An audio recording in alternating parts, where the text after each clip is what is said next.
व्यावसायिक सेल क्या होते हैं, बैटरियां क्या होती हैं, इसके बारे में आज चर्चा करने वाले हैं।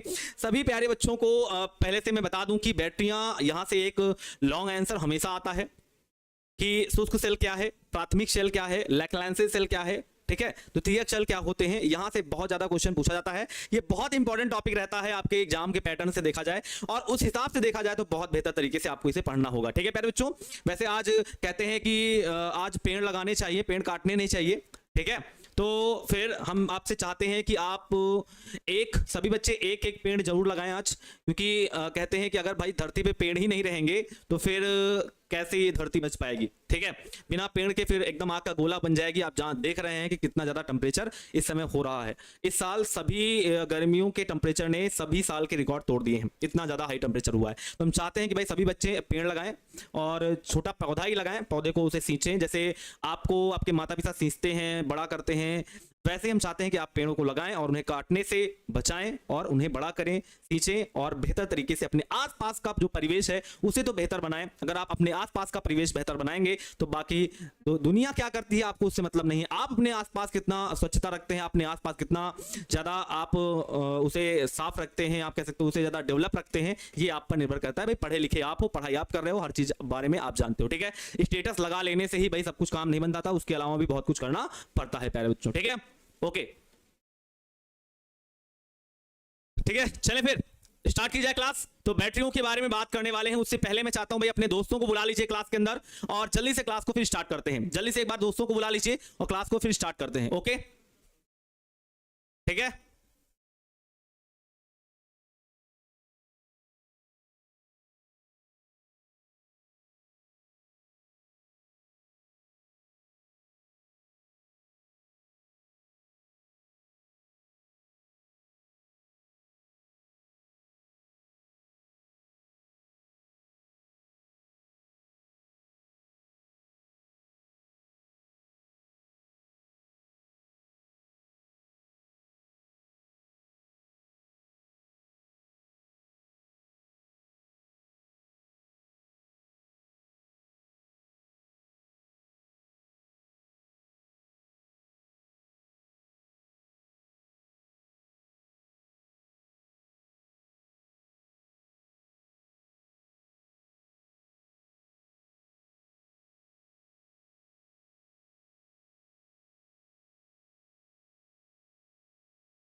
अच्छा, आवाज नहीं आ रही, ठीक है। मैंने कहा कि कल ऑब्जेक्टिव की क्लास होगी। आपके पास जितने भी डाउट हैं, जितने भी आपको ऑब्जेक्टिव में डाउट हैं, किसी भी चैप्टर से रिलेटेड डाउट हैं, कोई भी जहां तक आपने पढ़ लिया है, जितने भी आपको डाउट हैं, सबके सब डाउट भेज दो डाउट वाले ग्रुप पर। जितने भी डाउट हो भेज दो कि सर ये डाउट है, इस ऑब्जेक्टिव में डाउट है, इस ऑब्जेक्टिव में डाउट है, इस ऑब्जेक्टिव में डाउट है। तो डाउट ग्रुप आपका बना, उसमें भेज दो, खूब जितने भेजना चाहो भेज दो। कल कम से कम 50 ऑब्जेक्टिव का डाउट सॉल्व होगा। जितने भी आपके अंदर डाउट है, जितने भी मन में डाउट है, जितने भी आपको सवालों में डाउट आ रहे हैं, सबके सब भेज दीजिए। मैं चाहता हूं अगर आप भेज दें तो मैं उसी से बना लूंगा, अगर आप नहीं भेजेंगे तो मैं अपने अनुसार बनाऊंगा, ठीक है। तो मैं चाहता हूं सबके सब बच्चे डाउट जरूर भेज देंगे कि इस ऑब्जेक्टिव में मुझे यहां पर डाउट है, ठीक है। तो फिर क्लास को शुरुआत करते हैं। क्लास की शुरुआत करते हैं बैटरी के साथ, और जानते हैं कि बैटरियां आखिर क्या होती हैं। बैटरियां, जिन्हें हम व्यावसायिक सेल भी कहते हैं, बैटरीज और कॉमर्शियल सेल्स भी कहते हैं। कॉमर्शियल इसलिए कहते हैं क्योंकि इन्हें व्यवसाय के रूप में प्रयोग किया जाता है, एज अ कॉमर्शियल के रूप में प्रयोग किया जाता है बैटरियों को, इसलिए इन्हें कॉमर्शियल सेल भी कहते हैं, व्यावसायिक सेल भी कहते हैं प्यारे बच्चों। अब बैटरियां होती क्या हैं, कैसे बनती हैं, किस प्रकार हम इन्हें बनाते हैं, सबसे पहले जानते हैं आखिर बैटरी होती ही क्या है, ठीक है। बैटरी क्या होती है, तो हम सीधे सीधे एक बात लिखेंगे। सबसे पहले एक सिंपल सी बात लिखेंगे, सेलों को सेलों को सेलों को श्रेणी क्रम में जोड़ने पर श्रेणी क्रम में जोड़ने पर क्रम में जोड़ने पर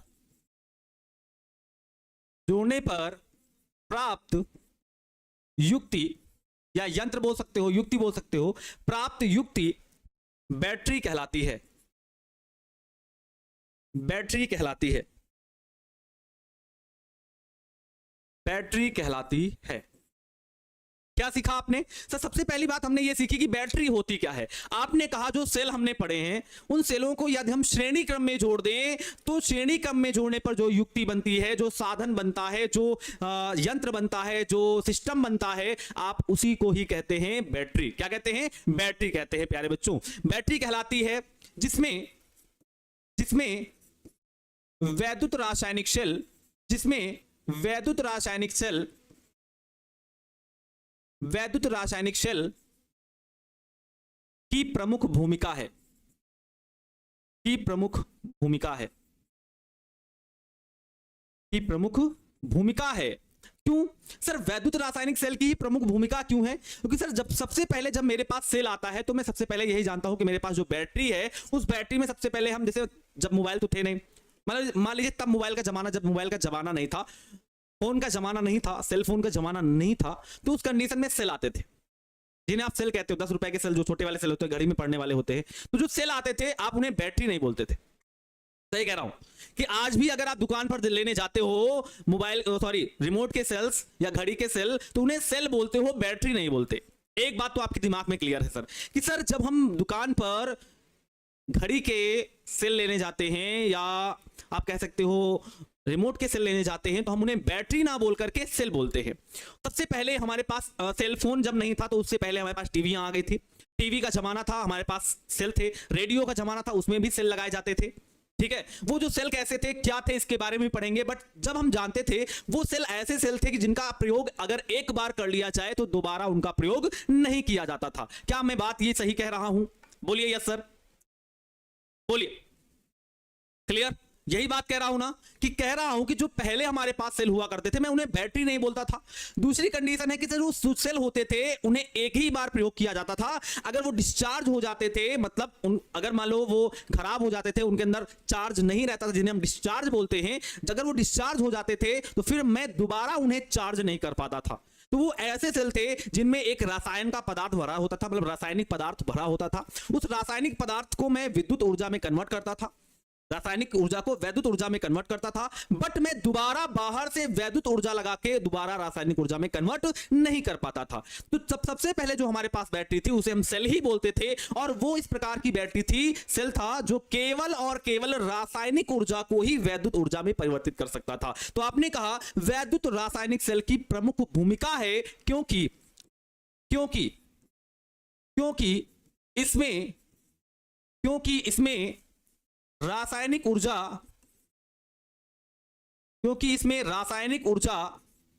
को वैद्युत ऊर्जा में बदलने का गुण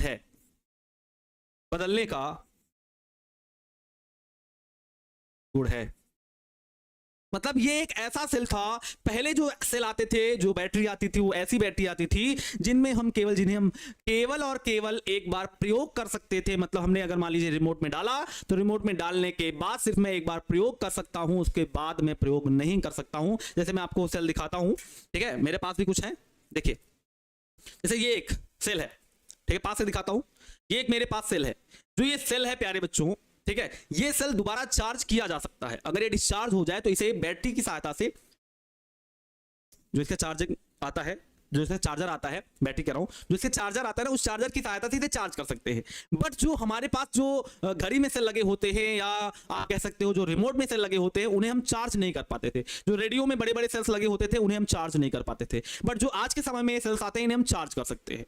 बट उस समय केवल इसके अंदर एक रसायन भरा होता था, इस रसायन को मैं वैद्युत ऊर्जा में कन्वर्ट कर पाता था, बट हम वैद्युत ऊर्जा को रासायनिक ऊर्जा में कन्वर्ट नहीं करना जानते थे, मतलब इसे हम दोबारा चार्ज करना नहीं जानते थे। सबसे पहले हम इसी के बारे में जानते थे और इसी के बारे में हम लोगों ने पढ़ा था। तो वही हमने कहा कि सर जो वैद्युत रासायनिक सेल है इसका एक प्रमुख उदाहरण है, और वैद्युत रासायनिक सेल की बात करें तो इसका कार्य होता है रासायनिक ऊर्जा को वैद्युत ऊर्जा में परिवर्तित करना। ठीक है प्यारे बच्चों, तो ये सेल के बारे में, ये बैटरी के बारे में कुछ जानकारी है कि बैटरी क्या होती है। आशा करता हूं आपको आ गया होगा। क्लियर है? ठीक है, क्लियर है कि सर सेलों को श्रेणी क्रम में जोड़ने पर प्राप्त युक्ति, जो साधन प्राप्त होता है, जो युक्ति प्राप्त होती है, जो सिस्टम प्राप्त होता है, जो यंत्र प्राप्त होता है, आप कह सकते हो उसे बैटरी कहते हैं या बैटरी कहलाती है, जिसमें वैद्युत रासायनिक सेल की प्रमुख भूमिका है, क्योंकि इसमें रासायनिक ऊर्जा को वैद्युत ऊर्जा में बदलने का गुण है। आगे बढ़ते हैं। बैटरियां बैटरियां निम्न प्रकार की होती हैं। बैटरियां निम्न प्रकार की होती हैं, निम्न प्रकार की होती हैं। सर बैटरियां निम्न प्रकार की होती हैं, निम्न प्रकार में सबसे पहला प्रकार कौन सा है? जिन्हें हम सर प्राथमिक सेल कहते हैं। क्या कहते हैं? प्राथमिक सेल। और दूसरे वालों को कहते हैं द्वितीयक सेल। पहले वालों को कहते हैं प्राथमिक सेल और दूसरे वालों को कहते हैं द्वितीयक सेल। आप चाहो तो इन्हें नंबर ए नंबर बी करके डाल लो, कोई दिक्कत नहीं है।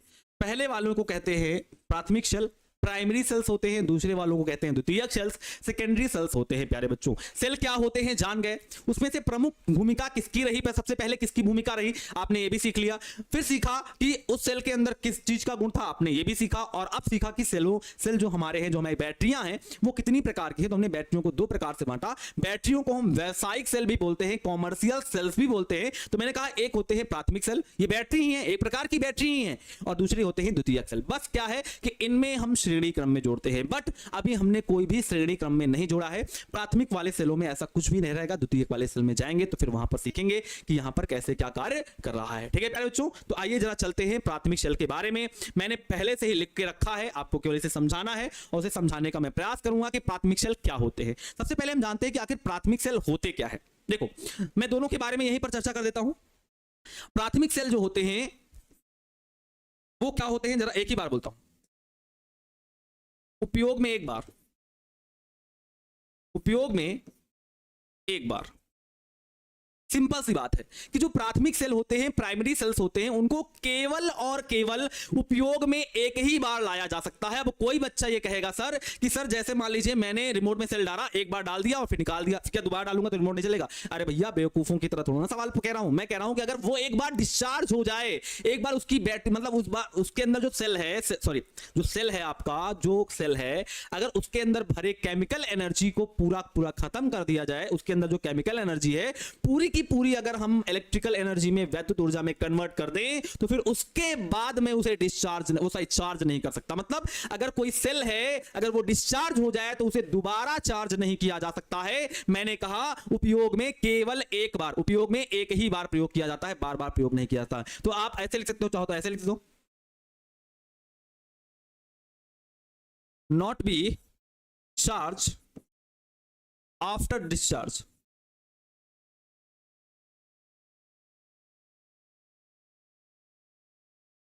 ठीक है, मैंने कहा not be charge after discharge, मतलब डिस्चार्ज होने के बाद चार्ज नहीं किया जा सकता, मतलब सिर्फ एक ही बार प्रयोग में लाया जा सकता है। और द्वितीयक सेल क्या होते हैं? Charge after discharge. क्या कहा मैंने? चार्ज किए जा सकते हैं डिस्चार्ज होने के बाद भी।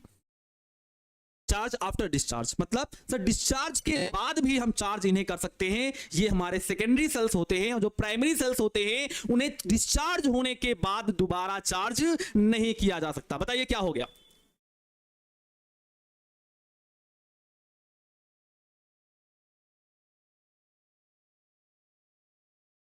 आर्यन जी इस तरह बात करते हैं, जरा एकदम क्लियर से तो बताइए क्या कह रहे हो। संस्कार है तुम्हारे? पहली बात, तुम सही सवाल नहीं पूछ पा रहे हो। हाँ वही मैंने कहा कि not be charge after discharge, हम डिस्चार्ज होने के बाद चार्ज नहीं कर सकते, मतलब हम दोबारा प्रयोग में ला नहीं सकते। और चार्ज आफ्टर डिस्चार्ज मतलब सर हम डिस्चार्ज होने के बाद चार्ज कर सकते हैं, मतलब हम दोबारा प्रयोग में भी ला सकते हैं। मतलब सर डिस्चार्ज होने के बाद जिसे प्रयोग में ना लाया जा सके उसे हम कहते हैं प्राथमिक सेल, और जिसे हम डिस्चार्ज होने के बाद भी चार्ज कर लें और फिर भी प्रयोग में लाएं, बार बार प्रयोग में लाएं, तो उसे हम कहते हैं सेकेंडरी सेल्स, द्वितीयक सेल कहते हैं। अब वहीं पर हम बात आते हैं और कहते हैं, यहीं पर थोड़ा सा थ्योरी है, थ्योरी को पढ़ते चलेंगे और बात को समझते चलेंगे। बोल रहे हैं वे वैद्युत रासायनिक या गैल्वेनिक सेल। क्लियर है कि ये जो प्राथमिक सेल होते हैं, एक बार दिमाग में आ गया, जो प्राथमिक सेल होते हैं प्यारे बच्चों, ये एक प्रकार के वैद्युत रासायनिक सेल या गैल्वेनिक सेल, दोनों एक ही नाम है, वैद्युत रासायनिक सेल या गैल्वेनिक सेल, जिनमें रेडॉक्स अभिक्रिया केवल एक बार होती है। मतलब जिनके अंदर केवल रेडॉक्स अभिक्रिया एक ही बार होगी, बार बार नहीं होगी। अर्थात ये एक समय के पश्चात कार्य करना बंद कर देते हैं। मतलब हम इन्हें एक ही बार प्रयोग में ला सकते हैं और ये एक समय के पश्चात, समय जब बीतता है, जब इनकी पूरी की पूरी एनर्जी चेंज हो जाती है। अब भैया वैद्युत रासायनिक सेल का काम क्या है? केमिकल एनर्जी को इलेक्ट्रिकल एनर्जी में चेंज करना। जब पूरी की पूरी केमिकल एनर्जी इलेक्ट्रिकल एनर्जी में चेंज हो जाएगी तो जितना भी समय लगेगा उस समय के बाद, इन्होंने कहा थोड़े समय के बाद ये कार्य करना बंद कर देते हैं और इन्हें पुनः आवेशित या पुनः प्रयुक्त नहीं किया जा सकता है। मतलब अगर एक बार प्रयोग में लाया जाए तो दोबारा प्रयोग में लाया नहीं जा सकता है। उन्होंने यही कहा, इन्हें पुनः आवेशित, रिचार्ज नहीं किया जा सकता है। प्राथमिक सेल कहलाते हैं। इन्हें अनुत्क्रमणीय सेल भी कहते हैं। इनवर्सिबल, सॉरी इरिवर्सिबल, क्या कहते हैं ऐसे ना, इरिवर्सिबल ना, ऐसे कुछ होगा, इरिवर्सिबल। हम इसे पढ़ना जानते तो मैं भूल जाता हूं कभी। इरिवर्सिबल, ठीक है, इरिवर्सिबल कहते हैं, ठीक है। इरिवर्सिबल भी कहते हैं, इरिवर्सिबल बोल सकते हो, नॉर्मली है तो इरिवर्सिबल सेल्स भी कहते हैं। अनुत्क्रमणीय क्यों बोलते हैं? अनुत्क्रमणीय का मतलब होता है वो केवल एक ही बार होगा। अनुत्क्रमणीय का मार्ग कैसा होता है? ऐसा होता है, मतलब केवल एक ही दिशा में एक ही बार होगा। और उत्क्रमणीय का मतलब होता है बाएं से दाएं भी हो सकता है और दाएं से बाएं भी हो सकता है। मतलब सर ये एक प्रकार के अनुत्क्रमणीय सेल है। मतलब इनमें एक बार केवल अभिक्रिया होती है, बार बार अभिक्रिया नहीं होती है। आगे कहा इन्होंने, क्योंकि इनमें रासायनिक अभिक्रिया एक ही दिशा में होती है। कह दिया इन्होंने। मैंने कहा अनुत्क्रमणीय का मतलब, आपने कहा सर एरो का मार्क होता है। जो एरो का मार्क होता है उसका मतलब अनुत्क्रमण का मार्क होता है। मतलब सर इनमें जो रासायनिक अभिक्रिया होती है सिर्फ एक ही दिशा में होती है, एक ही डायरेक्शन में होती है, दो डायरेक्शन में नहीं होती है। और कुछ समय बाद ये मृत हो जाते हैं, डेड हो जाते हैं, इन्हें फेंक दिया जाता है। कुछ समय बाद ये डेड हो जाएंगे, मृत हो जाएंगे, खत्म हो जाएंगे और इन्हें फेंक दिया जाएगा। इनका दोबारा उपयोग नहीं किया जा सकता है।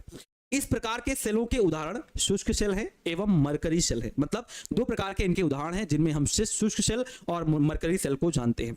शुष्क सेल और मरकरी सेल को जानते हैं। क्या कहते हैं? शुष्क सेल व मरकरी सेल को जानते हैं। ठीक है, ये बात पूरी इसके बारे में थी। क्या सभी को बातें समझ में आ गई? अगर आ गई हो तो यस सर बोल दीजिए, मैं इसको साफ कर दे रहा हूं। ठीक है, ऐसा कोई काम नहीं है वैसे इसमें। ठीक है, बताइए आ गई बात समझ में? क्लियर है एकदम? मैंने थ्योरी की बात आपको लिखा दिया, इसमें आप शॉर्ट करके भी अपने अनुसार लिख सकते हैं। मैंने अच्छे बता दिया। वे वैद्युत रासायनिक सेल या गैल्वेनिक सेल क्रिया केवल एक ही बार होती है, अर्थात एक समय बाद ये कार्य करना बंद कर देते हैं। इन्हें पुनः आवेशित, रिचार्ज नहीं किया जा सकता है। इन्हें प्राथमिक सेल कहलाते हैं। ये अनुत्क्रमणीय सेल होते हैं क्योंकि इनमें अभिक्रिया की दिशा केवल एक ही होती है और कुछ समय बाद ये मृत हो जाते हैं, डेड हो जाते हैं। इनके उदाहरणों में शुष्क सेल एवं मरकरी सेल एकदम बहुत बेहतर उदाहरण है। आइए जरा इसके चित्र से समझते हैं और इसके कार्यविधि को समझते हैं। ये आपके सामने चित्र रहा। चित्र के बारे में पहले थोड़ा सा समझेंगे। प्यारे बच्चों, ये जो सेल लिखा है इसकी जो बाहर की पूरी ब्लैक बॉडी देख रहे हो, ये बाहर की पूरी जो ब्लैक बॉडी है ये जिंक का कंटेनर है। देखो लिखा है, ये जिंक का क्या है प्यारे बच्चों? कंटेनर है। ठीक है, ये जो बाहर की आपकी पूरी बॉडी दिख रही है, ये बाहर की बॉडी आपकी जिंक कंटेनर है। क्या है? जिंक कंटेनर है। आगे बात करते हैं। अगर सर ये बाहर की बॉडी पूरी जिंक कंटेनर है, इसका मतलब क्या होगा? ये Zn जो है Zn2+ में कन्वर्ट होगा। सबसे पहली बात है। दूसरी बात है सर, ये पूरा हम जिंक का एक पात्र लेते हैं, जिंक का एक कंटेनर लेते हैं। जिंक के कंटेनर में हम पोरस पेपर लाइनिंग, मतलब सर हम एक कागज लगाते हैं साइड में। कागज लगाने के बाद क्या करते हैं? इसमें ग्रेफाइट की एक रॉड डालते हैं। ये कार्बन का इलेक्ट्रोड पड़ा हुआ है, ये जान लीजिए। जो रॉड आपको दिख रही है ये रॉड का है कि ये ग्रेफाइट की है, जो कैथोड का कार्य करती है। मतलब कैथोड का मतलब इस पर माइनस चार्ज होगा। दिमाग में बात छप गई। आगे आते हैं सर, इसके अंदर जो आपकी इलेक्ट्रोड है और जो आपका पेपर लगा हुआ है, उन दोनों के बीच में पेस्ट ऑफ MnO2+ का C। मतलब भैया ये ग्रेफाइट की रॉड है तो कार्बन होगा, उसके साथ साथ MnO2 मींस मैग्नस ऑक्साइड का क्या होता है? पेस्ट भरा होता है। और साथ में पूरा का पूरा ये जो आपको ये दिख रहा है ना, ये कागज और कंटेनर के बीच में आपका जो पेस्ट भरा होता है वो अमोनियम क्लोराइड का और ZnCl2 का पेस्ट होता है। इसका कार्य क्या होता है इसके बारे में आपको बताऊंगा जरूर। और सबसे ऊपर एक मेटल की कैप लगी होती है, पीतल की एक टोपी लगी होती है। क्या होती है? पीतल की एक टोपी। आइए अच्छा दिखा देता हूं आपको, देखिए जरा, इसको देखिए। ठीक है, अच्छे दिखाई दे रहा है आपको? एक बार जरा देखिए, ये जो ऊपर लगी हुई है ये पीतल की कैप लगी हुई है। ठीक है, ये जो कैप लगी हुई है ये जिस इलेक्ट्रोड से अटैच है वो इलेक्ट्रोड कार्बन का है, ग्रेफाइट का है। और जो ग्रेफाइट का इलेक्ट्रोड है वो नीचे यहां पर है। तो जो नीचे वाला सिरा है ना, ये वाला माइनस ध्रुव का, मतलब माइनस टर्मिनल का काम करेगा, मतलब नेगेटिव का काम करेगा। और जो ये टोपी है ये पॉजिटिव का कार्य करेगी। ना चाहो तो आप देख सकते हो, ये देखो लिखा हुआ है। ठीक है, आपको अच्छे दिख रहा है? ठीक है, ये जो टोपी है ये पॉजिटिव का कार्य कर रही है और जो नीचे वाला है ये माइनस का कार्य कर रहा है। ये जो लिखा हुआ है माइनस का कार्य कर रहा है। ठीक है, इसका है माइनस का कार्य कर रहा है। ठीक है, इतनी बातें तो दिमाग में क्लियर हो गई। अच्छा सर इसके अंदर क्या क्या भरा है, तो सर ये जो टोपी ये लगी है ना, ये टोपी जिस इलेक्ट्रोड से लगी हुई है वो इलेक्ट्रोड ग्रेफाइट का है, कार्बन का है। दूसरी बात, उस ग्रेफाइट के इलेक्ट्रोड और उसके जस्ट बगल में एक पेपर का हम साइड में जो लेयर है उसके बीच में हमारा जो पेस्ट है वो MnO2 का भरा है, मैग्नस ऑक्साइड का भरा है। साथ में उस पेपर वाला जो है साइड, और उसके बाद ये जो पूरा आपका जिंक का पात्र है इसके बीच में हमारा NH4Cl जिसे हम नौसादर बोलते हैं, अमोनियम क्लोराइड बोलते हैं, उसका और साथ में ZnCl2 दोनों का पेस्ट भरा हुआ है। अब ये पेस्ट काहे का काम करेगा इसके बारे में मैं जरूर बताऊंगा। ठीक है,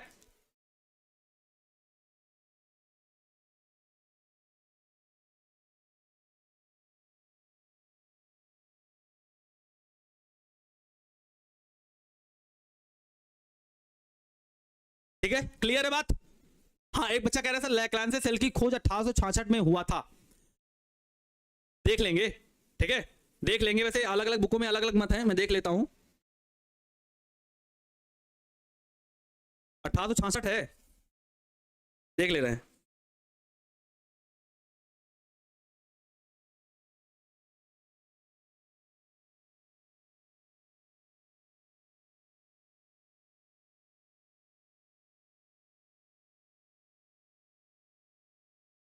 कितना वो ले हो, कितना 1866, कोई कुछ और बताएगा, कोई कुछ और बताएगा, अलग अलग बुकों में अलग अलग मत है। ठीक है, जो आपकी बुक में जैसा मत है आप वैसा लिखे। ठीक है, हमारी बुक के अनुसार जो आपकी भारतीय भवन की बुक में लिखा हुआ है वो लिखा हुआ है 1868, इसलिए मैंने 1868 लिखा है। ठीक है, अलग अलग बुकों में अलग अलग मत है तो अलग अलग बुकों के अनुसार है। ठीक है, ओके, 1867 है, किसी में 1866 है, अलग अलग मुखों में अलग अलग मत है। ठीक है, तो 1868 ईस्वी में मैंने 68 लिख लिया, आप 66 लिख लो, 67 लिख लो, कुछ भी लिख सकते हो, इससे आपको मतलब नहीं है। ठीक है, ये ईयर ज्यादा इंपॉर्टेंट नहीं है, इसके आगे अगर आप खेल करना चाहो तो भाई इसी में पड़े रहो। ये ईयर ज्यादा इंपॉर्टेंट नहीं है, इंपॉर्टेंट है कि सर ये क्या होता है प्राथमिक सेल, ये कैसे कार्य करता है, किस प्रकार कार्य करता है, इसके बारे में ज्यादा आपको समझना है। ठीक है,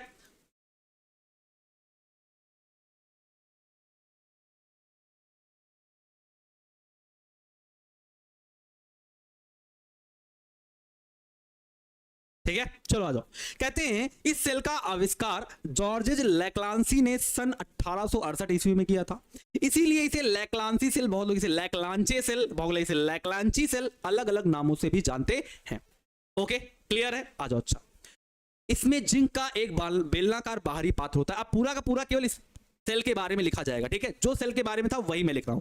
इसमें जिंक का एक बेलनाकार बाहरी पात्र होता है जो एनोड का कार्य करता है, मतलब ये जो पूरा पात्र है ना ये एनोड का कार्य कर रहा है। इस पात्र के अंदर विद्युत रोधी कागज का एक अस्तर लगा होता है, अस्तर का मतलब एक अस्तर टाइप का लगा होता है, कागज का एक कह सकते हैं एक दीवार होती है कागज की, उसको लगाते हैं। ठीक है, आगे चलते हैं। इसमें एक पीतल की टोपी युक्त ग्रेफाइट की छड़ लगी होती है जो कैथोड के रूप में प्रयुक्त होती है। इसके रूप में प्रयुक्त होती है, कैथोड के रूप में प्रयुक्त होती है। अच्छा, आपके दिमाग में एक बात आएगा, अरे सर बात क्या आनी है, हमें अच्छे से याद है, बहुत बेहतर तरीके से याद है। क्या याद है कि सर एनोड पर हमेशा ऑक्सीकरण होता है, कैथोड पर हमेशा अपचयन होता है, और जो वैद्युत रासायनिक सेल होते हैं उसमें उल्टा होता है, एनोड पर माइनस होता है और कैथोड पर प्लस होता है। और वही यहां हुआ है। जो आपका बाहरी पात्र है जिंक का, बोला गया जो जिंक का बाहरी बेलनाकार पात्र है वो एनोड का कार्य करेगा, और देखो उस पर माइनस का पोल है, माइनस का ध्रुव है। जबकि जो एक पीतल की टोपी युक्त लगी जो ग्रेफाइट की छड़ है, ये पीतल की टोपी के साथ जो ग्रेफाइट की छड़ लगी है, इस ग्रेफाइट की छड़ को कैथोड बोलते हैं, और ये पॉजिटिव का कार्य करती है। अभी बात करेंगे क्यों, आ जाओ। अच्छा, ठीक है। अच्छा, इस ग्रेफाइट की छड़ के चारों ओर MnO2 तथा कार्बन या चारकोल का गीला पेस्ट भर देते हैं। देखो लिखा हुआ है इस ग्रेफाइट की छड़ के चारों ओर, लगा इस ग्रेफाइट की छड़ के चारों ओर क्या भरते हैं, MnO2 और साथ में कार्बन या चारकोल का गीला पेस्ट भरते हैं। गीला गीला पेस्ट भरा जाता है, वो धीरे धीरे बाद सूख जाता है, जैसे जैसे कार्य करता रहता है सेल वैसे वैसे पूरा का पूरा सूख जाता है। ओके, आगे बढ़ते हैं, आगे आ जाओ। एनोड तथा कैथोड के बीच के रिक्त स्थान को NH4Cl एवं ZnCl2 की लेई से भर देते हैं। प्रयोग के दौरान Zn का ऑक्सीकरण होता है। अब मुझे लगता है कि यहां पर सही बिल्कुल लिखा हुआ है Zn का ऑक्सीकरण होगा, क्योंकि Zn की जो क्षण है, जो Zn का पात्र है वो एनोड का कार्य कर रहा है। अगर Zn का पात्र एनोड का कार्य करेगा तो Zn पर ऑक्सीकरण होगा, और जो आपकी अंदर वाली इलेक्ट्रोड है उस पर क्या होगा, अपचयन होगा। अब बात करते हैं कि सर पूरा का पूरा हमने लिख लिया कि कौन क्या है, कैसे है, कहां क्या भरा हुआ है, इसके बारे में जान गए। आप जब जानोगे तभी जब इस फिगर के बारे में आपको बनाना आएगा, फिगर बनाना आ जाएगा आपको, इतनी लाइनें तो आसानी से याद हो जाएंगी। कौन कैसे भरा जाता है, क्या होता है, एक कागज का स्तर लगा देते हैं, कागज के स्तर और पीतल की टोपी युक्त कार्बो ग्रेफाइट की छड़ के मध्य में MnO2 एवं कार्बन या चारकोल का गीला पेस्ट भर देते हैं। एवं कैथोड, जो आपकी ग्रेफाइट की छड़ है, कैथोड का कार्य कर रही है, एवं एनोड, जो आपकी पात्र है वो एनोड का कार्य कर रहा है। या बोल दो कागज के स्तर और पात्र के मध्य हम ZnCl2 व NH4Cl का पेस्ट भर देते हैं और प्रयोग के दौरान Zn का ऑक्सीकरण होता है, उस पर छिद्र बन जाते हैं। देखो जैसे ही ऑक्सीकरण होगा वैसे ही उस पर क्या बन जाएंगे, छिद्र। बिल्कुल सही बात है सर। Zn का अगर ऑक्सीकरण हो रहा है, देखो जैसे हमने कहा Zn का ऑक्सीकरण हो रहा है, तो आपने कहा सर अभिक्रिया क्या होगी, Zn से बनेगा Zn2+ और 2 इलेक्ट्रॉन क्या हो जाएंगे, बाहर हो जाएंगे। तो सर Zn क्या हो रहा है, खत्म हो रहा है, धीरे धीरे खत्म हो रहा है। जो हमारा पात्र है ना, देखो मैं हाथ में ले ही लेता हूं इस सेल को, एक सेल नहीं चार्ज होगा तो क्या ये कम बढ़ जाएगा। ये जो सेल है ना प्यारे बच्चों, ये जो सेल है ना, इसकी जो बाहरी देखो इसकी जो बाहरी दीवार बनी है, जो बाहरी जो आवरण है इसका, जो बाहर का चारों ओर का घेरा है, ये काहे का बना हुआ है, आपने कहा सर जिंक का बना हुआ है। बस जब ये बाहरी जो आवरण है, जो जिंक का पात्र है, इस जिंक के पात्र का जब हमारा ऑक्सीकरण होगा तो धीरे धीरे जो Zn है वो अंतर जाके Zn2+ में कन्वर्ट हो जाएगा। तो धीरे धीरे इसकी परत का क्या होगा, क्षय होगा, संचारण होगा। बिल्कुल होगा सर। जो Zn का पात्र है, जो Zn का बाहरी पात्र है, इसका धीरे धीरे क्षय होगा, धीरे धीरे इसका संचारण होगा, तो धीरे धीरे हमारा Zn क्या हो जाएगा, खत्म हो जाएगा। इतनी बात तो क्लियर हो गई सर। खत्म हो जाएगा, उस पर छिद्र बन जाते हैं। इसी कारण सेल के चारों ओर स्टील की सील लगा देते हैं। जब आपके घर में जो एक सेल होना, ये जो ऐसा एक सेल होना, इस सेल को जरा खोल के याद देखना पूरा का पूरा। जब आप किसी खोलोगे पहले ऊपर वाला कवर निकालोगे, कवर निकालने के बाद जब देखोगे तो पूरा का पूरा एक स्टील का ऐसे एक परत लगी होगी। स्टील के परत के अंदर आपको ZnCl2 का पूरा आवरण मिलेगा। ZnCl2 बोल रहे हैं, जिंक का पूरा आवरण मिलेगा। सबसे पहले खोलोगे तो ये आपको ऊपर स्लिप निकालनी पड़ेगी, फिर अंदर जाओगे तो एक स्टील का बाहरी आवरण मिलेगा। स्टील का बाहरी आवरण इसलिए मिला क्योंकि जो Zn की आपने पात्र लिया था, उस Zn के पात्र का ऑक्सीकरण हो गया।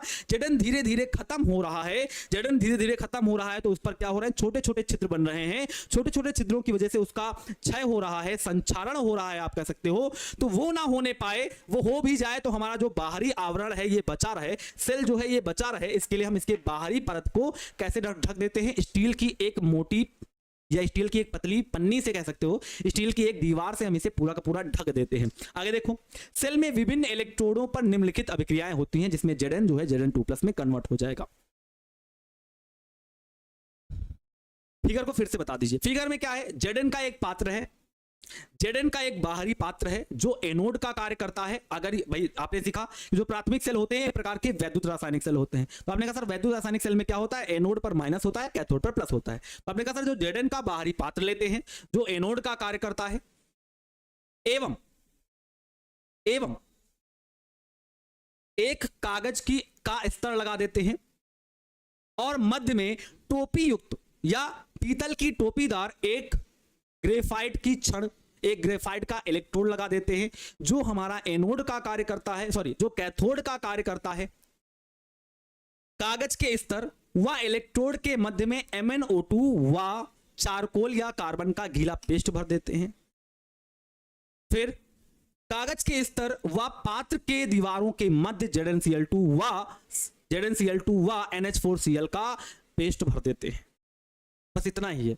Zn पर ऑक्सीकरण होता है, Zn का ऑक्सीकरण होता है तथा उस पर छिद्र बन जाते हैं। जब हमारा Zn का ऑक्सीकरण होता है तो Zn धीरे धीरे Zn2+ में जाता है, उसका क्षय होना स्टार्ट हो जाता है, उस पर छोटे छोटे छिद्र बन जाते हैं। भाई सिंपल सी बात है, कोई चीज खत्म होगी तो Zn क्या है, Zn2+ में जाएगा तो Zn क्या हो जाएगा, खत्म हो जाएगा। Zn खत्म हो जाएगा तो बाहरी आवरण खत्म हो जाएगा। वो खत्म ना होने पाए या खत्म भी हो जाए तो मेरा सेल तो बचा रहे, ये सेल तो बचा रहे। इस सेल को बचाने के लिए मैंने क्या किया, इसी कारण से सेल के चारों ओर हम एक स्टील की परत भी लगा देते हैं। उस पर निम्न अभिक्रियाएं होती है। सेल में विभिन्न इलेक्ट्रोडों पर निम्नलिखित अभिक्रियाएं होती हैं। इसमें एनोड पर क्या होगा, एनोड पर Zn वाला Zn2+ में कन्वर्ट हो जाएगा और कैथोड पर क्या होगा प्यारे बच्चों, कैथोड पर क्या होगा। अच्छा जरा बता दो कैथोड पर कौन कौन था। तो आपने कहा सर कैथोड पर अगर बात करें, देखो सर कैथोड पर बात करें तो ये कैथोड है, इस पर हमारा MnO2 है। यस सर, इस पर हमारा MnO2 है और साथ में NH4Cl है। तो NH4Cl में NH4+ केवल लेना है। क्या लेना है, NH4+ लेना है, वो भी एक्वा सॉल्यूशन, ठीक है। और साथ में क्या लेना है, आगे बढ़ेंगे तो बताएंगे कितने इलेक्ट्रॉन जोड़ने हैं, ठीक है। MnO2 ले लिया, NH4+ ले लिया, ठीक है। और साथ में क्या ले लेंगे, देखो सर MnO2 ये जो यहाँ देखते हैं, यहाँ तो कम समझ में आएगा। ये देखो इलेक्ट्रोड और कागज के स्तर के मध्य जो MnO2 भरा है उसको लेते हैं, और साथ में हमारा जो NH4Cl है ना सर, ये NH4 जो Cl है ना, NH4Cl का केवल NH4+ लेते हैं। बोलो क्यों सर? जब इसके अंदर रिडॉक्स अभिक्रिया होगी तो NH4Cl जो है NH4+ और Cl- में टूट जाएगा। जब NH4+ और Cl- में टूट जाएगा तो NH4+ वाला कहां आ जाएगा? आप कहोगे सर NH4+ वाला क्या हो जाएगा? NH4+ वाला हमारा कैथोड पर आएगा और अभिक्रिया करेगा। अच्छा सर, अभिक्रिया करके क्या बनाएगा? तो आप बोलोगे सर अभिक्रिया करके क्या बनाएगा? यहां लिख देते हैं MnO2 आएगा और साथ में NH4Cl का NH4+ आएगा। ठीक है, अभिक्रिया करेगा और क्या बनाएगा? बनाएगा Mn2O3। क्या बनाएगा? Mn2O3 बनाएगा। साथ में अमोनिया गैस बाहर जाएगी। क्या जाएगी? अमोनिया गैस बाहर जाएगी। अब बैलेंस करना है इसको, बेहतर तरीके से बैलेंस करेंगे। पहले हम देखेंगे सर Mn2O3 बन रहा है तो हम पहले 2 यहां लगाएंगे। क्या 2 यहां लगाएंगे? Mn के 2 करने हैं। बोलो क्यों? क्योंकि सर Mn के 2 यहां हैं तो मैंने 2 यहां कर लिए। अब मैंने कहा सर NH3 निकल गया। अब क्या क्या बचा जरा देख लेते हैं। क्या क्या बचा जरा देख लेते हैं। सर अभी एक काम करते हैं कि क्या बचा है सर? हमारे पास 2 दूनी 4, हमारे पास 4 ऑक्सीजन बचे हैं और 4 ही मेरे पास हाइड्रोजन बचे हैं। इधर 4 हाइड्रोजन है। 4 हाइड्रोजन में 3 देखो इधर कितने हैं? 4 ऑक्सीजन। उधर मैंने कितने ऑक्सीजन लिखे? 3 ऑक्सीजन। तो हमारे पास 1 ऑक्सीजन बचा है। फिर मेरे पास इधर 4 हाइड्रोजन थे। 4 हाइड्रोजन में मैंने 3 हाइड्रोजन लिखे हैं। मेरे पास अभी 1 हाइड्रोजन बचा है। तो सर 1 ऑक्सीजन से और 1 हाइड्रोजन से H2O नहीं बनती, तो हमें H2O बनानी है तो मुझे यहां पर 2 लगाने पड़ेंगे। क्या लगाने पड़ेंगे? 2 लगाने पड़ेंगे। जिससे क्या होगा सर? जब हम यहां पर 2 लगाएंगे तो नाइट्रोजन के 2 हो जाएंगे, तो यहां पर भी 2 लगाएंगे तो यहां पर भी नाइट्रोजन के 2 हो जाएंगे। अब देखते हैं सर कौन कितना बचा। सर 2 दूनी 4 हैं, यहां 4 ऑक्सीजन है और यहां 3 और 1 4 ऑक्सीजन है। सर हाइड्रोजन 4 दूनी 8 हैं, यहां हाइड्रोजन 3 दूनी 6 2 8 है। एकदम फिक्स है सर। अब बैलेंस कर लेते हैं जरा इनका आवेश। इधर कितना है? 2 1 कम 2, इधर 2+ है तो इधर ही हम 2 इलेक्ट्रॉन जोड़ करके इसको बैलेंस कर लेंगे। ये इसके अंदर की अभिक्रियाएं हैं। जो एनोड पर अभिक्रिया होती है वो Zn वाला Zn2+ में कन्वर्ट हो जाता है। जो कैथोड पर अभिक्रिया होती है उनमें MnO2 आता है, मैग्नीज डाइऑक्साइड जिसे बोलते हो। देखो नाम लिख देता हूं। इसे बोलते हैं प्यारे बच्चों मैग्नीज डाइऑक्साइड। क्या बोलते हैं? Manganese dioxide. मैग्नीज डाइऑक्साइड आएगा। साथ में NH4Cl का NH4+ आएगा, मतलब सर अमोनियम आयन आएगा। क्या आएगा? आप बोलोगे सर अमोनियम आयन आएगा। और क्या आएगा? अमोनियम आयन आएगा जो 2 इलेक्ट्रॉन ग्रहण करके हमारा Mn2O3 बनाएगा। इसे बोलते हैं मैग्नीज थर्ड ऑक्साइड। क्या बोलते हैं? Manganese third oxide. ये थर्ड इसकी ऑक्सीडेशन नंबर लिखी हुई है प्यारे बच्चों। इसे बोलते हैं मैग्नीज थर्ड ऑक्साइड। थर्ड क्या है? इस यहां पर मैग्नीज की ऑक्सीडेशन नंबर जो है वो थर्ड है। देख सकते हो Mn का 3 है और ऑक्सीजन का 2 है। ऑक्सीजन का 2 तो हमेशा रहता है, बट यहाँ Mn का 3 है इसलिए मैंने लिखा इसका नाम मैग्नीज थर्ड ऑक्साइड। साथ में हमारी अमोनिया गैस बाहर जाएगी और साथ में हमारा जल भी बाहर जाएगा। अब कौन किस कंडीशन में है? यहाँ पर कौन सॉलिड है कौन लिक्विड है? सर ये एक्वा सोल्यूशन पर है। ये हमारा सॉलिड है। कैसा है? सॉलिड है। सर हमें पता है सर MnO2 का गीला पेस्ट भरते हैं तो सर कैसा है? ये सॉलिड ही होगा। ठीक है, ये हमारा एक्वा सॉल्यूशन में होगा। ठीक है, ये हमारा सॉलिड में होगा, ये मेरा गैस में होगा और ये मेरा लिक्विड में होगा। ठीक है, यहां पर सिंपल सा है सर एनोड पर ऑक्सीकरण हो रहा है इसलिए दाहिनी ओर 2 इलेक्ट्रॉन जुड़े हैं। कैथोड पर अपचयन हो रहा है इसलिए बाईं ओर 2 इलेक्ट्रॉन जुड़े हैं। एकदम अच्छे से याद है सर। जब राइट साइड में जुड़ेगा इलेक्ट्रॉन तो सर ऑक्सीकरण होगा, सर लेफ्ट साइड में इलेक्ट्रॉन जुड़ेगा तो सर अपचयन होगा। तो सर इस पर अपचयन हो रहा है, इस पर ऑक्सीडेशन हो रहा है। अगर आपको अभिक्रियाएं याद हो जाएंगी तो पूरा का पूरा सेल बहुत बेहतर तरीके से आप लिख डालोगे। सेल में कुछ ज्यादा नहीं है। सेल क्या फिगर क्या है?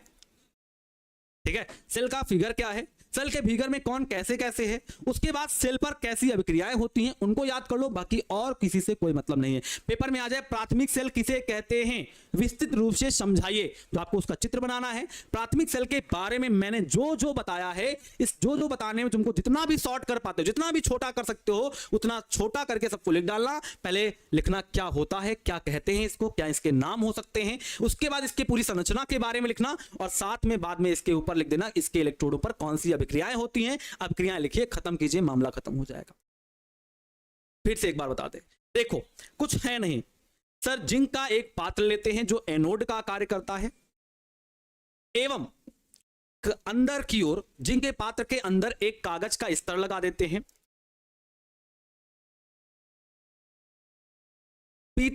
पीतल की टोपीदार एक ग्रेफाइट का इलेक्ट्रोड लगा देते हैं एवं ग्रेफाइट का इलेक्ट्रोड लगा देते हैं जो कैथोड का कार्य करता है। ग्रेफाइट के इलेक्ट्रोड और कागज के स्तर के मध्य MnO2 व कार्बन या चारकोल का गीला पेस्ट भर देते हैं एवं कागज के स्तर व पात्र की दीवार के मध्य NH4Cl व ZnCl2 का मिश्रण भर देते हैं। पात्र की दीवार क्या है कि Zn की है। Zn का ऑक्सीकरण होता है जिससे उस पर छिद्र बन जाते हैं, छिद्र बन जाते हैं। इस कारण से सेल के चारों ओर स्टील, यही लिखा ना, चारों ओर स्टील की सील लगा देते हैं। सील ऐसा लगा देते हैं कि बाहर कुछ भी लीक ना होने पाए। Zn जो है वो Zn2+ में जाए तो अंदर ही जाए, बाहर ना निकलने पाए, एकदम अच्छे से सील प्रूफ कर देते हैं। सेल में विभिन्न इलेक्ट्रोडों पर निम्न अभिक्रियाएं होती हैं जिसमें से एनोड पर हमेशा ऑक्सीकरण होता है तो Zn हमारा Zn2+ में कन्वर्ट हो जाएगा। सर कैथोड पर अपचयन होगा तो कैथोड पर यहाँ मैग्नीज डाइऑक्साइड थी तो MnO2 थी, साथ में मेरा NH4Cl का NH4+ आ गया, उसने 2 इलेक्ट्रॉन ग्रहण किया तो बनाया Mn2O3, साथ में अमोनिया गैस बनाई और साथ में थोड़ा मात्रा में जल भी बनाता है। ठीक है, बट ये अभिक्रिया बहुत समय तक नहीं चलती। समय जैसे जैसे बीतता जाता है धीरे धीरे रासायनिक ऊर्जा वैद्युत ऊर्जा में कन्वर्ट होना बंद हो जाती है, कार्य करना सेल बंद कर देता है। इसके बाद हमने क्या सीखा कि सर नोट करके कुछ सारे पॉइंट हैं, उन सारे पॉइंटों को अगर देखा जाए तो बहुत बेहतर तरीके से होगा। सर हम जानते हैं कि यहाँ Zn वाला Zn2+ में कन्वर्ट होता है तो क्या होता है इससे? सर जब Zn2+ में कन्वर्ट होता है तो इससे क्या होता है कि जो हमारी पात्र की दीवार है, Zn की जो पात्र की दीवार है उसका संक्षारण होता है। संक्षारण होता है तो धीरे धीरे वो खत्म हो जाएगा, इसका अस्तित्व ही नहीं रहेगा। इसलिए हम इसके चारों ओर स्टील की सील लगा देते हैं और सील लगा देते हैं इसलिए इसे क्या कहते हैं, इस प्रकार के सेल को लीक प्रूफ सेल कहते हैं। लीक प्रूफ का मतलब इसके अंदर कोई भी लीक नहीं होगा। ये जो सेल है इसके अंदर का जो Zn है वो कभी भी बाहर नहीं आएगा, मटेरियल बाहर नहीं आएगा। जब तक ये कार्य करेगा, जब तक इसमें अभिक्रियाएं होती रहेंगी स्वतः, जब तक इसके अंदर का कोई Zn बाहर नहीं आएगा। मैंने इसके चारों ओर क्या लगा दिया गया है, इसके चारों स्टील की सील लगा दी, इसलिए इस प्रकार के सेल को लीक प्रूफ सेल भी कहते हैं। पेपर में आ जाए लीक प्रूफ सेल किसे कहते हैं तो आपको हमेशा याद रखना है लैक्लांसे सेल कहते हैं या प्राथमिक सेल बोल सकते हैं। ठीक है, आगे आते हैं। वस्तुतः MnO2 ही धन इलेक्ट्रोड है। ध्यान सुनना, आपको दिमाग में एक बात आई होगी, सर जो इलेक्ट्रोड है वो काहे का है, जरा पढ़ो।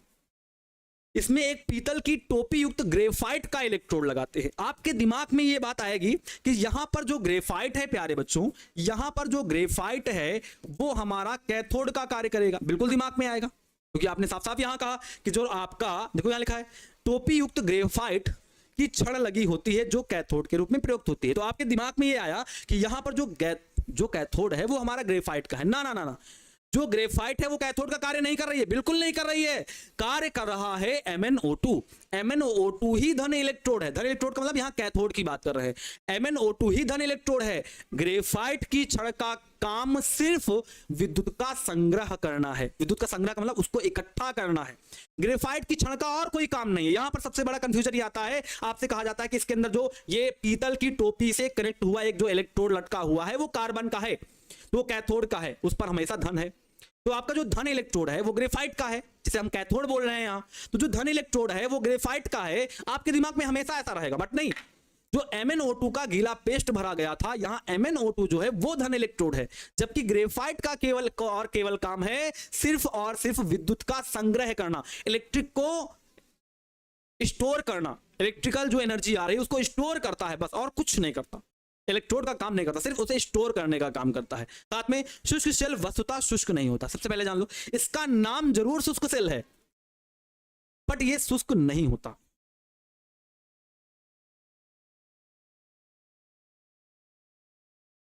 प्राथमिक सेल में क्या हमने पढ़ा, शुष्क सेल या मरकरी सेल। तो जो शुष्क सेल होते हैं वो शुष्क सेल वस्तुतः शुष्क नहीं होता। देखो जरा ध्यान से, आपके दिमाग में आएगा ये शुष्क है, सूखा है, इसलिए इसका नाम शुष्क सेल दिया गया। ऐसा कुछ भी नहीं है। उन्होंने कहा शुष्क सेल वस्तुतः शुष्क नहीं होता है, बिल्कुल शुष्क नहीं होता, जबकि इसमें प्रयुक्त वैद्युत अपघट्ट की लई लगभग शुष्क होती है। जो इसके अंदर वैद्युत अपघट्ट की लई का प्रयोग किया गया है वो लगभग और लगभग क्या होती है, शुष्क। अब वैद्युत अपघट्ट कौन लिया गया है, आपने कहा सर यहां पर लिया गया है NH4Cl और क्या लिया गया है, ZnCl2। तो ZnCl2 तो बन रहा है, ये भी जानो भैया। Zn2 पर देखो यहां पर क्या बनेगा, देखो जरा, यहां बनेगा NH4+ और Cl-। ये कहां चला जाएगा, कैटायन है तो कहां जाएगा, कैथोड पर जाएगा। ये एनायन है तो कहां जाएगा, आप कहोगे सर ये एनोड पर जाएगा। कहां जाएगा, एनोड पर। और एनोड पर क्या निकल रहा था सर, वहां से Zn2+ आ रहा था। तो ये Zn2+ और ये Cl- मिलके ही ZnCl2 बनाते हैं। भैया देखो ना पीछे, यहाँ देखो ना Zn वाला कहाँ जा रहा है, Zn2 प्लस में जा रहा है, और जो Zn2 प्लस है वो इसी के Cl के साथ मिलकर के ZnCl2 बना रहा है। तो यहाँ ZnCl2 स्थिर है पर उसे दोबारा तोड़ा नहीं जा सकता, यहाँ सिर्फ टूटने का काम कर रहा है NH4Cl। क्या कर रहा है, NH4Cl कर रहा है। मैंने साथ में थोड़ा ZnCl2 मिला के इसलिए रखा है कि जब हमारा Zn2 प्लस आए अंदर तो हमारे Cl से कन्वर्ट होके, जो इसका Cl है देखो, जो इसका Cl है यहाँ का, जो देखो पाथ की दीवार का Zn2 प्लस, देखो पाथ की दीवार का Zn हमारा Zn2 प्लस में जब आए तो यहां का जो Cl है उसके साथ मिलकर के ZnCl2 बना ले। इसलिए मैंने पहले से ही थोड़ा सा ZnCl2 मिला दिया है ताकि मुझे पता रहे कि जब पाथ की दीवार का Zn2 प्लस में आएगा तो इसके Cl के साथ मिलकर के वो ZnCl2 बना लेगा। इसलिए हमने पहले से ही ये प्रक्रिया ZnCl2 वाली रखी है। अब ये शुष्क नहीं होता, इसके अंदर जो NH4Cl भरा गया है वो लगभग शुष्क होता है, सूखा होता है, इसलिए इस प्रकार के सेल को शुष्क सेल बोला जाता है। आपके दिमाग में अगर अभी भी कोई कंफ्यूजन हो तो आप हमसे पूछ सकते हैं, हम बिल्कुल बताने के लिए तैयार हैं। बोलिए, ठीक है। चाहो तो मैं यहां लिख देता हूं वैद्युत अपघट्य, यहां लिख देता हूं वैद्युत अपघट्य में क्या लिखता हूं NH4Cl, मतलब यहां पर मैंने ये बता दिया आपको कि ZnCl2 की बात नहीं कर रहा हूं, NH4Cl की बात कर रहा हूं। ओके चलो बहुत बढ़िया, आगे बढ़ते हैं। फिर अगला हमारा है मरकरी सेल। क्या है सर, मरकरी सेल के बारे में है। मरकरी सेल के बारे में सेम टू सेम वही बात है, एक टोपी लगी होती है, कार्बन का एक इलेक्ट्रोड लगा हुआ है, बाहरी पात्र जिंक का है जो एनोड का कार्य कर रहा है, छिद्रदार एक कागज का स्तर, वैसे जैसे उसमें लगा था वैसे इसमें लगा है, छिद्रित वाला एक कागज का स्तर लगा हुआ है, आराम आराम समझते हैं। एक बाहर Zn जिंक का पात्र लेते हैं जो किसका कार्य करता है, एनोड का कार्य करता है, साथ में अंदर एक छिद्रदार कागज का स्तर लगा होता है, एवं कार्बन की एक टोपी, ऐसे बोलते ना, ये पीतल की टोपी के साथ एक कार्बन का इलेक्ट्रोड लगा होता है। फिर कागज के स्तर और कार्बन के इलेक्ट्रोड के मध्य में HgO व KOH का पेस्ट भरा होता है, मतलब कास्टिक पोटास का, KOH का मतलब कास्टिक पोटास या पोटेशियम हाइड्रोक्साइड, एवं HgO का मर्क्यूरस ऑक्साइड का पेस्ट भरा होता है। इतनी चीजें बात है, उसके बाद कैसे कार्य करेगा इसके बारे में बात करेंगे। देखो लिखा है मर्क्यूरिक, लिखा है क्या, 2 प्लस है,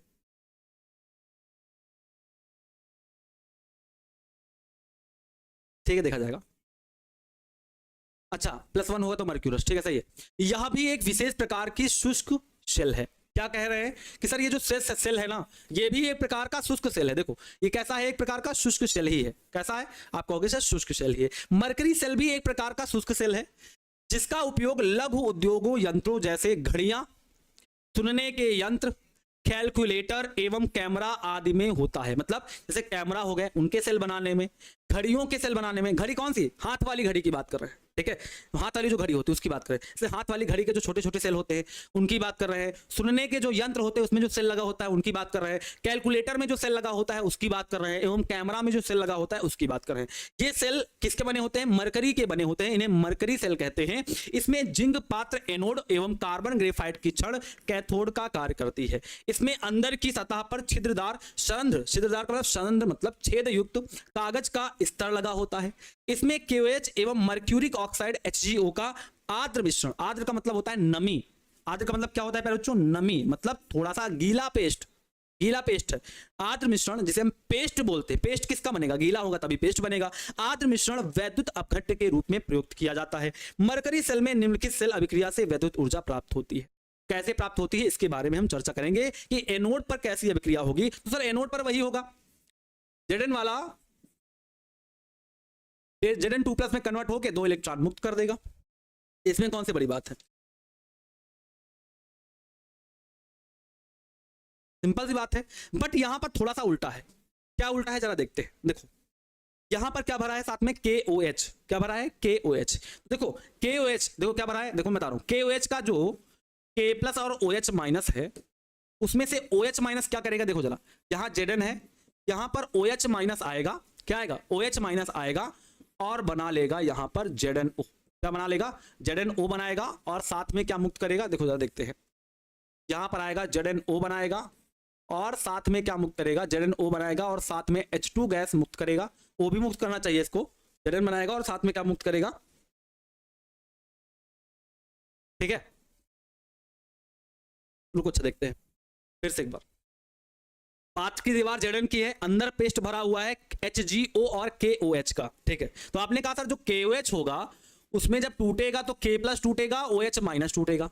तो जो OH माइनस है वो क्या करेगा, Zn के पास आएगा OH माइनस और बना लेगा आपका ZnO और साथ में बना लेगा जल। क्या बना लेगा, जल बना लेगा। जिसमें से यहां पर अगर आप 2 लगाएंगे तो O बैलेंस हो जाएगा और H भी बैलेंस हो जाएगा। इधर 2 माइनस का है, आपने इधर 2 इलेक्ट्रॉन लगाए, रिएक्शन हो जाएगी बैलेंस। बहुत आसानी से फिर से देखो, Zn था OH माइनस, इसका जो OH है वो माइनस, क्योंकि क्या है सर, एन आयन है। ये क्या है जरा बताओ, ये सर हमारा एन आयन है और एन आयन कहां जाता है, एनोड पर जाता है। तो इसका जो एन आयन है वो एनोड पर जाएगा और एनोड पर पहले से Zn है और OH माइनस जाएगा। फिर से समझ लो एक बार और, ये सर KOH है, ये जब टूटेगा अभिक्रिया होगी स्वतः तो Zn K प्लस और OH माइनस बनाएगा। OH माइनस का मतलब एन आयन होता है, वो एनोड पर जाएगा। सर एनोड पर Zn है, वहां पर OH माइनस जाएगा तो ZnO बनाएगा, साथ में जल बनाएगा। अब बात आती है सर यहाँ ऑक्सीजन के 2 लोग हैं तो यहां पर जैसे ही हम 2 लगाएंगे बैलेंस हो जाएगी। अब इधर 2 माइनस के हैं तो मैं इधर भी 2 इलेक्ट्रॉन लगा देता हूं ताकि इधर भी 2 माइनस का हो जाए, रिएक्शन हो जाएगी बैलेंस। अब आते हैं कैथोड पर। सर कैथोड पर कौन है सर, HgO है। क्या है, HgO है और साथ में क्या आया, थोड़ी मात्रा में जल आया और साथ में क्या है सर, 2 इलेक्ट्रॉन आ जाएंगे, बाद में लगा लिया जाएगा। सर जब HgO और H2O मिलेगा तो क्या बनाएगा, Hg बनाएगा। क्या बनाएगा, Hg बनाएगा। क्या बनाएगा प्यारे बच्चों, तो आप कहोगे सर क्या बनाएगा, Hg बनाएगा। क्या बनाएगा, Hg बनाएगा और साथ में क्या मुक्त करेगा सर, 2 O हैं और 2 H हैं तो साथ में 2OH माइनस मुक्त कर देगा। देख लो आसान है। HgO जो है वो जल के साथ मिलकर, जो आपका जल बना था ना, HgO जो है वो जल के साथ मिलकर, भैया जल कहां बनेगा, एनोड पर बनेगा। तो वही जो जल आएगा उससे भाप जो उससे आएगी, जल जो उससे आएगा वो भाप HgO जो है वो H2O के साथ मिलकर के Hg बना लेगा, साथ में 2OH मुक्त कर देगा। अब ये फिर एनायन है, ये एनायन कहां जाएंगे, Zn पर जाएंगे और ये मुक्त हो जाएंगे। तो ये अभिक्रिया एकदम बैलेंस है। आप बस इधर 2 इलेक्ट्रॉन लगा लो, बैलेंस हो जाएगी। 2 क्यों लगाओगे सर, 2 1 कम 2, उधर 2 माइनस के हैं तो इधर भी 2 इलेक्ट्रॉन लगाने पे बैलेंस हो जाएगी। संपूर्ण अभिक्रिया की बात करोगे सर, H2O से H2O कट जाएगा, 2H माइनस से 2H माइनस कट जाएगा तो आएगी Zn प्लस का HgO, एरो ZnO और प्लस का आएगी Hg।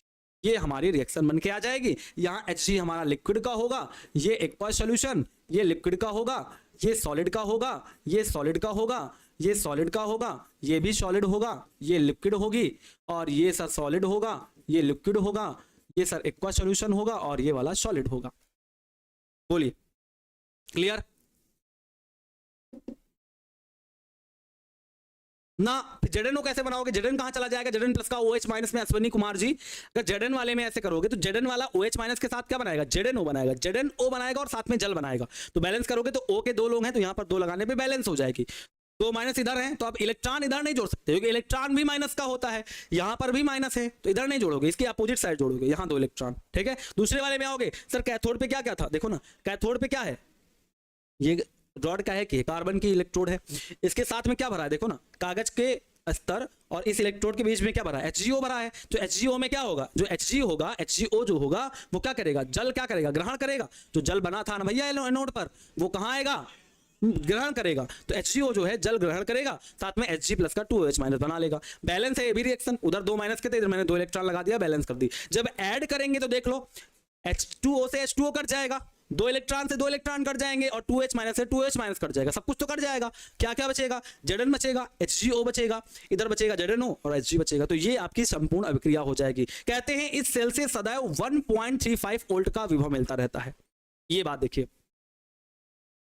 सर, समझ में नहीं आए एक बार और बताएं। अच्छा देखो सिंपल सा, यहाँ क्या है, यहाँ पर जिंक है बाहरी पात्र में, अंदर है HgO और KOH। KOH का क्या हुआ, वो K प्लस और OH माइनस में जब टूटा तो उसका जो एनायन है वो एनोड पर आएगा। एनायन कहाँ आता है, एनोड पर, और एनोड पर क्या है पहले से Zn, तो Zn और OH माइनस मिलकर के ZnO और H2O बना लेते हैं। जब हम कैथोड पर जाते हैं तो वहां पर हमारा HgO है, जो वहां से जल प्राप्त हुआ, जो एनोड से जल प्राप्त हुआ उसको ग्रहण कर लेते हैं, HgO और जल मिलकर के साथ में Hg और 2H माइनस बना लेते हैं। जब हम सबको जोड़ते हैं तो ये अभिक्रिया संपूर्ण मिल जाती है। कहते हैं जो मरकरी सेल होता है इससे हमेशा 1.35 वोल्ट का विभव मिलता रहता है, मतलब कभी इस विभव का मान खत्म नहीं होता। जब डिस्चार्ज होता है सेल तो अचानक डिस्चार्ज होता है, जब तक घड़ी चलती रहेगी एक स्पीड से चलती रहेगी, ये खासियत है। जब तक चलती रहेगी एक स्पीड से, मतलब जब तक ये कार्य करता रहेगा ये तब तक 1.35 वोल्ट का विभव देता रहेगा। जो सेल के जो सेल के जीवन काल में स्थिर रहता है, मतलब जितना सेल का जीवन काल रहता है, पूरा जीवन काल, मान लो उस सेल का जीवन काल मान लेते हैं 1 महीने का है, तो उस सेल के जितना भी जीवन काल उसका है, उस सेल के पूरे जीवन काल तक उतना ही विभव उससे मिलता रहेगा, क्योंकि इस सेल की अभिक्रिया के दौरान किसी भी आयन के सांद्रण में परिवर्तन नहीं होता है। मतलब यहां पर किसी के आयन की सांद्रता परिवर्तित नहीं होती है, जो जितना है वापस वैसे मिल जाएगा। जैसे यहां पर देखो OH माइनस लिया था, तो यहां पर OH माइनस बनेगा, फिर यहां आ जाएगा, तो जितना आपने ग्रहण किया उतना वापस इसने दे दिया। एनोड पर जितना OH माइनस आपने ग्रहण किया, कैथोड पर उतना OH माइनस इसने दे दिया। एनोड पर जितना आपने जल मुक्त किया, कैथोड पर उतना जल इसने ले लिया। तो ये इसके पूरे जीवन काल में हमेशा 1.35 वोल्ट का विभव मिलता रहेगा, क्योंकि इसके सेल में किसी भी आयन के सांद्रण में कोई भी परिवर्तन नहीं होता है। जब तक इसका जीवन काल रहेगा तब तक ये हमेशा 1.35 वोल्ट, मतलब सदैव हर समय ये 1.35 वोल्ट का विभव देता रहेगा। मगर इसे भी दोबारा प्रयोग में लाया नहीं जा सकता है। जब इसका जीवन काल समाप्त हो जाएगा तो ऑटोमेटिक घड़ी काम करना बंद कर देगी, कैलकुलेटर काम करना बंद कर देगा। अब क्रियाएं अगर तुम्हारे सर के ऊपर से जाए तो बेकार ही है। मैंने कहा यहां से OH माइनस मिलेगा, N आयन है, एनोड पर आएगा, तो अभिक्रिया क्या होगी, अब तो ये तुमको सीखना ही पड़ेगा। यहां पर क्या अभिक्रिया होगी, भैया मुझको भी याद नहीं है। अगर मुझे याद नहीं है इसका मैंने याद की होगी। अगर मैंने ये याद किया होगा कि जब ये N आयन है, एनोड पर आएगा तो ये बनाएगा, तो आपको भी ये याद करना पड़ेगा कि एनोड पर ऐसी अभिक्रिया होगी, कैथोड पर ऐसी अभिक्रिया होगी। संपूर्ण अभिक्रिया तो जोड़ के निकाल लोगे, तो आपको याद करना पड़ेगा एनोड पर कैसी अभिक्रिया होगी, कैथोड पर कैसी अभिक्रिया, कहीं पर याद करना पड़ेगा प्यार। ठीक है, हर जगह आपकी ट्रिक काम नहीं करेगी। ठीक है, ओके। मरकरी सेल को उपयोग में आने के बाद इस प्रकार नष्ट करना चाहिए कि प्रदूषण ना हो, क्योंकि मरकरी तीव्र विषाक्त है, मतलब बहुत तेज ये क्रिया करती है ऑक्सीजन से।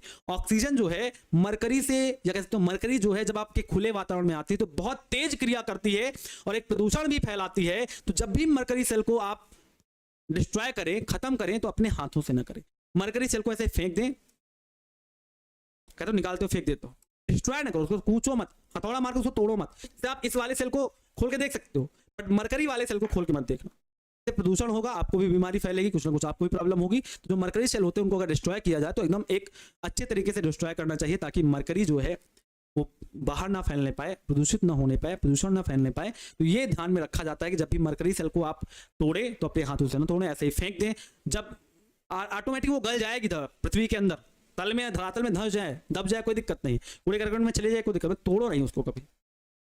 ठीक है, तो आज की चर्चा फिर यहीं तक रखेंगे, कल आएंगे तो आगे की चर्चा की बात करेंगे। टॉपिक आपके सामने है, द्वितीयक सेल के बारे में कल सीखेंगे। आज हम लोगों ने शुष्क सेल सीखा और मरकरी सेल सीखा। अच्छे से एक बार आप इसे नोट कर लेना, अच्छे से पढ़ लेना। रिएक्शन को आपको याद करना पड़ेगा, हर समय आपको हर जगह ट्रिक नहीं मिल सकती। तो मरकरी सेल की और शुष्क सेल की रिएक्शन आज का आपका होमवर्क है कि आपकी शुष्क सेल की रिएक्शन और मरकरी सेल की रिएक्शन आपको याद हो जानी चाहिए। ठीक है, तो अगली क्लास में मुलाकात करेंगे और पढ़ेंगे द्वितीयक सेल के बारे में, और साथ में पढ़ेंगे ईंधन सेल। दो चीजों की बात करेंगे, आएंगे द्वितीयक सेल की बात करेंगे और ईंधन सेल की बात करेंगे। तो आज की क्लास को यहीं पर समाप्त करते हैं, कल की क्लास में मुलाकात करेंगे। तब तक के लिए कल की क्लास कैसी रहेगी, ये टॉपिक नहीं रहेगा कल की क्लास में। कल की क्लास में ऑब्जेक्टिव लेंगे, 50 ऑब्जेक्टिव जो आप भेजेंगे, अभी भेजेंगे तो अच्छी बात है, नहीं भेजेंगे तो कोई दिक्कत नहीं। आपके डाउट ग्रुप बना हुआ है, ठीक है, स्टूडेंट का ग्रुप बनाया गया है टारगेट बोर्ड की तरफ से। ठीक है, आपको जो डाउट भेजना है आप भेज सकते हैं, जो जिस ऑब्जेक्टिव में डाउट है। 50 ऑब्जेक्टिव का टेस्ट होगा और बेहतर तरीके से टेस्ट होगा। ठीक है, आपका डाउट भी क्लियर कर देंगे। ठीक है, तो कल क्लास में मुलाकात करेंगे, तब तक के लिए bye bye, take care, good night, love you all, जय हिंद। गुड नाइट का मतलब थोड़ी देर आराम कर लीजिए, गुड नाइट में सोना जाना पड़ के सो जाओ। ठीक है, तो फिर थोड़ा सा रेस्ट कीजिए, फिर कल क्लास में मुलाकात करेंगे। ठीक है, ओके, फिर चलते हैं।